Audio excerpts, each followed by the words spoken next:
Ningol Mawa Uyan Uppa hairiba Funga Wari asi taminasi. Thaina mamangayda Ningol Mawa ama nupi mayumda yaung induna lairami. Manem makuna yamna luna tawduna chaningbata cha setningbata sethan kena nana tonana lairami. Nongma numidang wairam manemna kaithel karubada maya nupa pijanabani haiduna chawkraba sareng ama lairaklami. Macha nupina sareng adu semlaga thau namna ngauduna maru maranga phajana haptuna nap nap launa thonge. Thongba loiraga chak pukham thidokle inchang sareng thongbadusu tengot thangok haple nga dusu chawbanina hayeng ayuk ngarel chanaba haiduna uyanda fana yamna amasu khaksinduna thamle chak pukham singdu chaksangda pareng sana thamlaga mapa mama amadi Ningol Mawa mathang phamnare.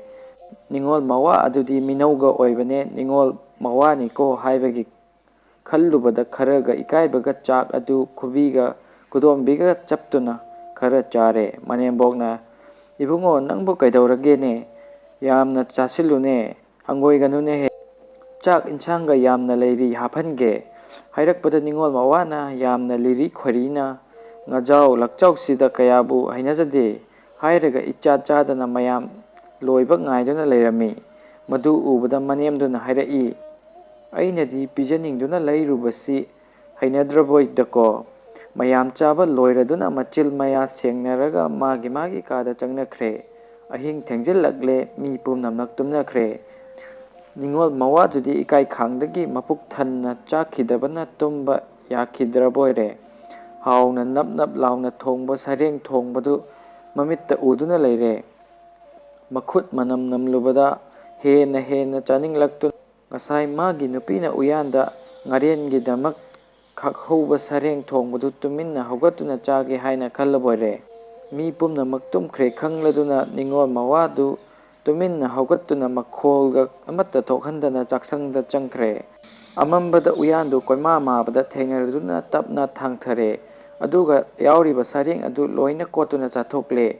Ningol Mawana hayeng nongalaga haudokna changduna chakraboi ningnaba haiduna karimata pakhandana loina lektuna chathoklage khalladuna uyan adu thangatuna makokta upsillaga leiduna maraina lektuna chathokraboire.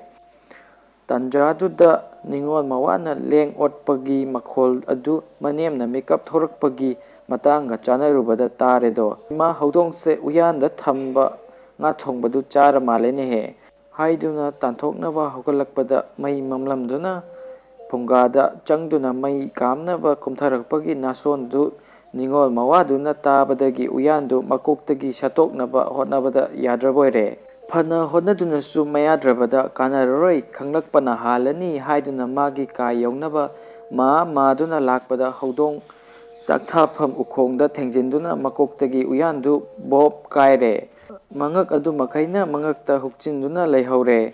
Uyan kaibagi makhol asi tabada manemna masidi haudong natene huranba changla male khanduna thuna mai kamkhatle amadi podon chukhatle.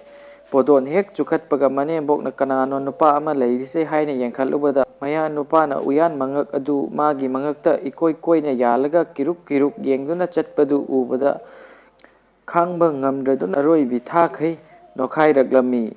Ikai mankraduna maning thonglomdagi mapamlomda chenkiduna mayumda adum chenkre amuk hanna halakhidre.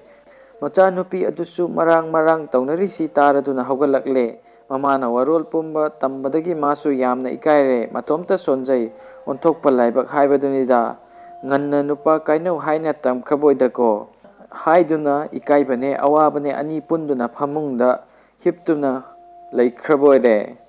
Nongalaga manemna maya nupadu kauba lai manembok lai hek tabadagi maning thonglomda phaudoktuna chenkibana manemdu maya nupagi masak suu udana mayumda adum halakle.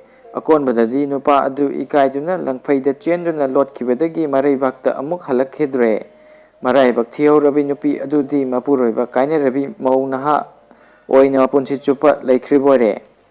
Wari asidagi ekhoina kari tamjaningai oibage haibadu sajinnaba haibasi ifat fatte icha chaningdaba sarubagi nauna mayum palakliba nupa nupi anido punsi chupa kainakhi.